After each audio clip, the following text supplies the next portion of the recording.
Hello everyone, welcome to my channel creative area. जैसा कि आप जानते हैं, हमने अपना चैप्टर 3 ऑलरेडी स्टार्ट कर दिया है।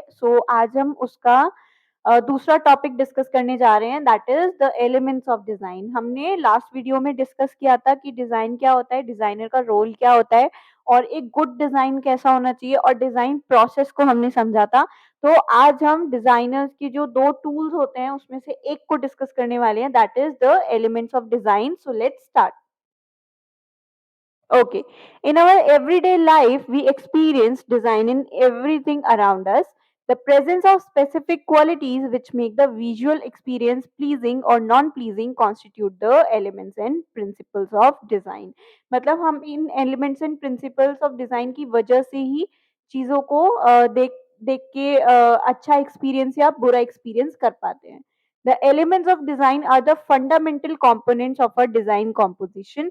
Elements of design refer to the basic building blocks, means इनके बिना तो आप डिजाइनिंग शुरू कर ही नहीं सकते, that are required to be arranged as components to create a good design. Means elements बहुत छोटे छोटे कंपोनेंट्स होते हैं जिनको मिला के आप एक अच्छा डिजाइन बना सकते हैं। अब इस चीज को हम अगर एक एग्जांपल से समझें, जैसे कि आपके पास खाना बनाने के लिए कुछ छोटे छोटे इंग्रेडिएंट्स हैं और आप उनको इस तरह से अरेंज करो कि एक अच्छा खाना बन जाए या एक अच्छी डिश बन जाए। The eight elements of design are dot, line, shape, form, color, texture, value and space. Book में सिर्फ dot, line, shape, colour and texture के बारे में ही बात की गई है, लेकिन जनरली जब भी मैं अपने स्टूडेंट्स को भी पढ़ाती हूँ स्कूल में, तो मैं ये 8 एलिमेंट्स उनको जरूर पढ़ाती हूँ। So let's begin. Okay, so the first and the most basic element of design is dot or point. You cannot design anything without putting a dot on a paper. अगर आप कुछ भी सोच रहे हैं अपने आइडिया को प्रेजेंट करने के लिए, कुछ बना रहे हैं, तो आप बिना डॉट रखे तो कुछ बना नहीं सकते। So it is the most basic and the first element of design. A point is the simplest element of design. It is the smallest mark that turns a blank space into a visually interesting one. Means अगर एक खाली area है, बिल्कुल blank space है और उस पे आप एक डॉट बना दें, तो क्या होगा, आपका ध्यान उस ब्लैंक स्पेस से हटके उस डॉट पे चला जाएगा। एक डॉट या एक पॉइंट क्या करता है, वो विजुअली इनएक्टिव स्पेस को एक्टिव कर देता है। When used in isolation, it creates a contrast between negative and positive space. ये negative और positive space क्या होता है, इसके बारे में हम वीडियो में आगे बात करेंगे। सो प्लीज लास्ट तक बने रहिएगा। When used in a cluster, it creates an interconnected positive space. A point depicts a precise and limited location. For example, a circular shape of dot may be an inspiration for designing electric bulbs. It is also used in Indian culture in the form of traditional auspicious symbol known as bindi. It creates a strong contrast with the background. Points used in a regular repetitive way creates a pattern. अगर हम points को या dots को repetitive वे में रखेंगे तो वो एक पैटर्न बन जाएगा। That is extensively used in apparel and lifestyle products. जैसा कि आप इस वाली इमेज में देख सकते हैं कि हमने डॉट्स को, बड़े छोटे डॉट्स को रिपीट किया है, तो ये क्या बन गया, एक पैटर्न बन गया। And dot can also create a layered effect, means background में डॉट्स हैं और फोरग्राउंड में फ्लावर्स हैं, और as a part of motif. Next is line. Connection of dot forms a line. अगर हम बहुत सारी डॉट्स को कनेक्ट करते जाएंगे तो एक लाइन बन जाएगी। It is characterized as a mark of length. Line की लेंथ होती है, लाइन की डायरेक्शन भी होती है कि वो डायगोनल है, वर्टिकल है, हॉरिजॉन्टल है। थिकनेस भी होती है कि लाइन कितनी ज्यादा ब्रॉड है या कितनी ज्यादा थिन है। और फॉर्मेशन की, लाइन का फॉर्मेशन कैसा है, मीन स्ट्रेट है, जिगजैग है, कर्व्ड है, कैसी है। Line can be use to express meaning. Means अगर आप एक बहुत ही हार्श लाइन बनाएंगे तो उससे समझ आएगा कि ये लाइन गुस्से में बनाई गई है। So it evokes an anger emotion. So lines are used to express meaning, evoke an emotional response, create division and to organize content. Line can be long and short, vertical, diagonal, horizontal, curved, pointed, zigzag, thick and thin, broken and many more. Multiple line also create contours and shapes. Means अगर तीन चार lines होंगी तो वो shapes भी बना पाएंगी. Lines can be seen in almost everything around us including waves in the water, fish, bird, animal, roots and leaves. A curved line is natural and dynamic, while a straight line is static and focused in nature. A diagonal line creates a sense of movement and depth. A horizontal line is passive and relaxed. A vertical line is strong and energetic. Lines on textiles and clothing and accessories form stripes. Next is shape. अब shape हमें पता है lines को मिला के shape बनाई जाती हैं, जैसे कि ट्रायंगल, रेक्टेंगल, लेकिन इनके अलावा भी कुछ और शेप्स होती हैं जिनको भी हम अभी डिस्कस करेंगे. द इंटरसेक्शन और कंजॉइनिंग of one or more lines with other lines forms an enclosed space, thus creating a shape. A shape is an element of design which is defined by its closed contours or outline. In other words, a shape is an area or form that creates a visibly definite structure. A shape is defined as two-dimensional enclosed space. एक ऐसा closed area जो कि 2D होता है, means ये three dimensional नहीं होता है. एक शेप हमेशा टू डायमेंशनल होती है. Shapes can be organic, geometric and abstract. अब ये तीन टाइप की शेप्स होती हैं, बट ये होती क्या है? ऑर्गेनिक शेप्स वो शेप्स होती हैं जो जनरली हम नेचर में देखते हैं. ये फ्री फ्लोइंग और इरेगुलर होती है, जैसे कि flowers, leaves etcetera. While geometric shapes जो आप अपनी मैथ्स में भी पढ़ते हैं, जैसे कि ट्रायंगल, रेक्टेंगल, ये रिजिड होती हैं और रेगुलर होती हैं. अब एब्स्ट्रैक्ट शेप्स क्या होती हैं? ये मॉडिफाइड शेप्स होती हैं. मींस एक कोई ओरिजिनल ट्रायंगल है या ओरिजिनली कोई एक सर्कल है, तो उसमें अगर आप कुछ थोड़ा सा मॉडिफिकेशन कर दे तो वो एक एब्स्ट्रैक्ट शेप बन जाती है. Next is form. A form adds a dimension to shape. Means हमने अभी पढ़ा कि शेप टू डायमेंशनल होती है, लेकिन एक फॉर्म थ्री डायमेंशनल होता है. A circle is a flat two dimensional shape, while a sphere is a form. एक सर्कल एक शेप होती है क्योंकि वो फ्लैट होती है, टू डायमेंशनल होती है.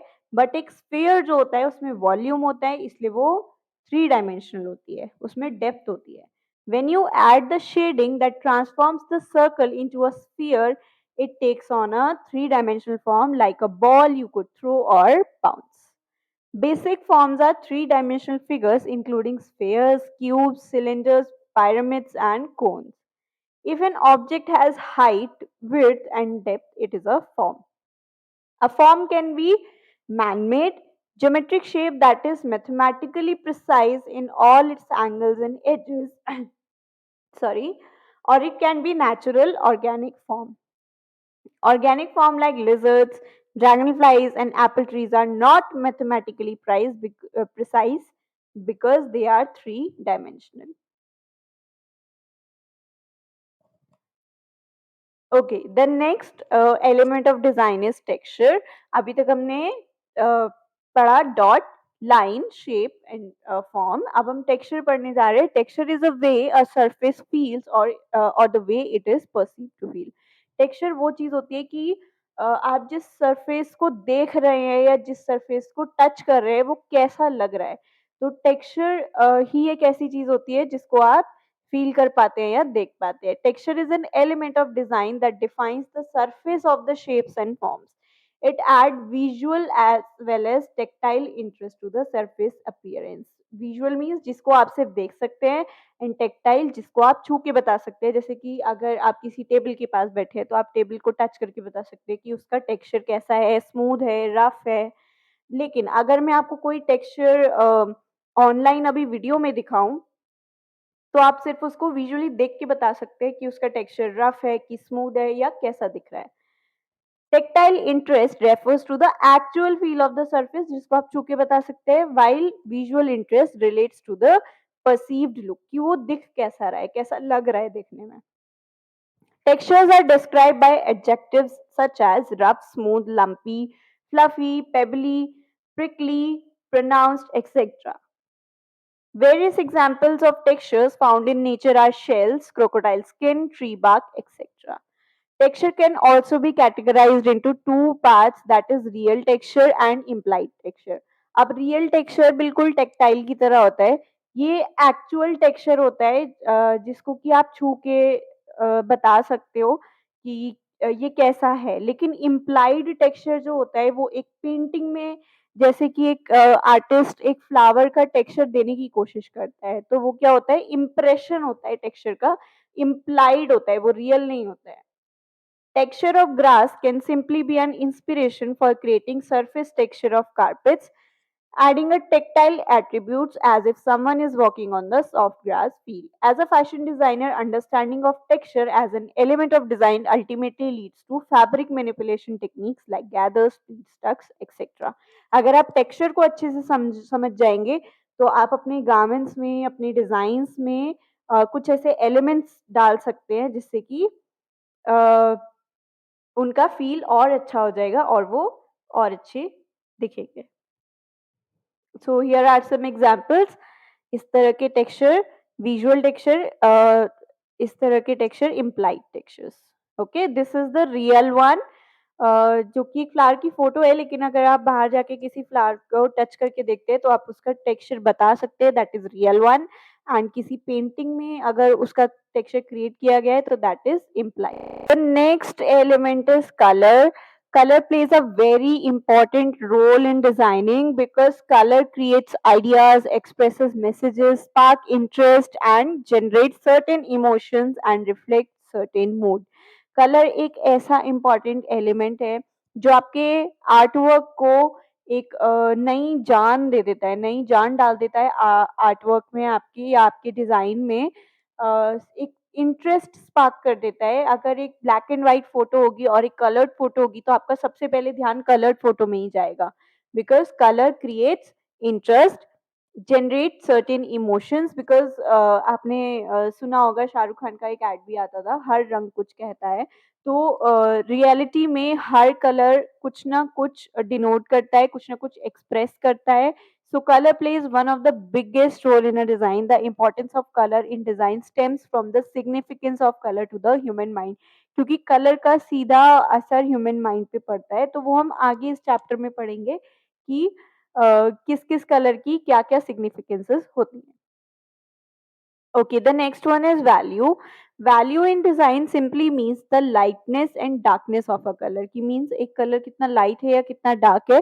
White has the lightest value while black is the darkest. It is measured in relationship to a graded scale, जैसा कि आप यहाँ पे देख सकते हैं, from black to white. All the colors have value and sit within the range from light to dark or dark to light. For example, light blue and dark blue.